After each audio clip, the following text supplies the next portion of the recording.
चंदेरी में कोरोना जैसी वैश्विक महामारी ने जनजीवन अस्त व्यस्त कर दिया है और लगातार यह वायरस लोगों को अपने संक्रमण का शिकार बनाता जा रहा है। इस संक्रमण का शिकार हुए अधिकतर लोगों को संजीवनी के रूप में ऑक्सीजन वरदान साबित हो रही है। संक्रमण अधिक फैलने से ऑक्सीजन की कमी सरकार के लिए सिरदर्द बनी हुई है कि चारों तरफ सरकार से ऑक्सीजन की मांग की जा रही है। ऑक्सीजन की किल्लत अशोकनगर जिले में भी चर्चित है, लेकिन अब अशोकनगर जिले में ऑक्सीजन की कमी नहीं रहेगी। यह जानकारी बुधवार को चंदेरी सिविल अस्पताल का निरीक्षण करने आए राज्य मंत्री ब्रजेंद्र यादव ने दी। उन्होंने कहा कि अशोकनगर जिले में ऑक्सीजन की पर्याप्त मात्रा हो चुकी है, अब ऑक्सीजन की कोई कमी नहीं है। मैंने जिले में निर्देश दिए हैं कि प्राथमिक स्वास्थ्य केंद्र हो या सामुदायिक स्वास्थ्य केंद्र, सभी जगह ऑक्सीजन देना चालू कर दिया गया है।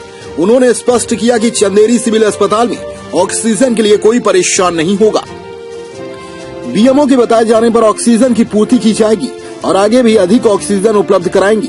ऑक्सीजन के साथ अन्य स्वास्थ्य संबंधी कोई परेशानी नहीं होगी, सारी कमियां दूर की जाएंगी।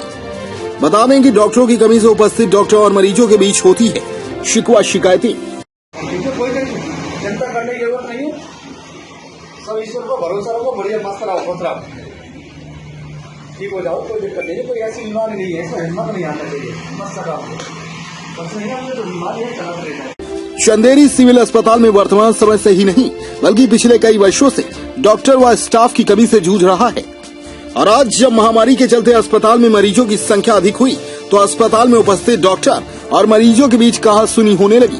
ऐसा इसलिए हो रहा है कि अस्पताल में डॉक्टर्स की कमी है और मरीजों की संख्या बढ़ती जा रही है।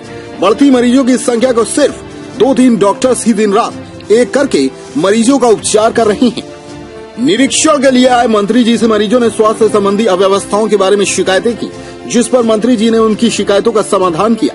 निरीक्षण के दौरान मंत्री जी के सामने डॉक्टर और मरीज के बीच कहासुनी का मामला भी सामने आया, जिससे मंत्री जी ने सरल स्वभाव से डॉक्टर और मरीज के बीच की शिकायत दूर की। स्टाफ की कमी और पदस्थ स्टाफ की अनुपस्थिति को लेकर जब मीडिया कर्मियों ने मंत्री जी को अवगत कराया कि मीडिया द्वारा इस समस्या पर पहले समाचार पत्रों में समाचार का प्रकाशन किया गया है, फिर भी यह समस्या अस्पताल में आज तक दूर नहीं हुई, जिस पर मंत्री जी ने बीएमओ से बात कर समाधान का आश्वासन दिया। तनख्वाह न मिले तो मैं जेब से दूंगा, हर महीने तुम्हारी सैलरी। हॉस्पिटल में जायजा लेने के दौरान मंत्री से सफाई कर्मियों ने गुहार लगाते हुए कहा कि हमारे घर में खाने के लिए लाले पड़े हुए हैं, हम अपने बच्चों का इलाज तक नहीं करा पा रहे हैं, न दवाई ले पा रहे हैं, क्योंकि हमारी सैलरी कई महीनों से नहीं मिली है, जिस कारण हम काफी परेशान हैं और हमें काम करने के दौरान हाथों में पहनने वाले ग्लव्स भी अस्पताल के द्वारा नहीं दिए जा रहे हैं। क्या हमारे घर में बच्चे नहीं हैं? हम बीमार हो गए तो हमें ले जाने वाला तक कोई नहीं है, जिस पर मंत्री जी द्वारा तुरंत ग्लव्स देने के लिए बीएमओ से कहा गया और यह भी कहा गया कि यदि ग्लव्स नहीं है तो मैं अशोकनगर से भिजवा दूंगा। मंत्री जी के द्वारा उपस्थित 3 सफाई कर्मियों के लिए 3000 रूपए अपनी जेब से तत्काल दिए गए और आश्वासन देते हुए कहा कि जब तक कोरोना है तब तक मैं अपनी जेब से तुम्हारी तनख्वाह हर महीने दूंगा और रुकी हुई तनख्वाह के लिए मैंने कलेक्टर से बात की है, वह जल्द ही आपके खाते में डाल दी जाएगी।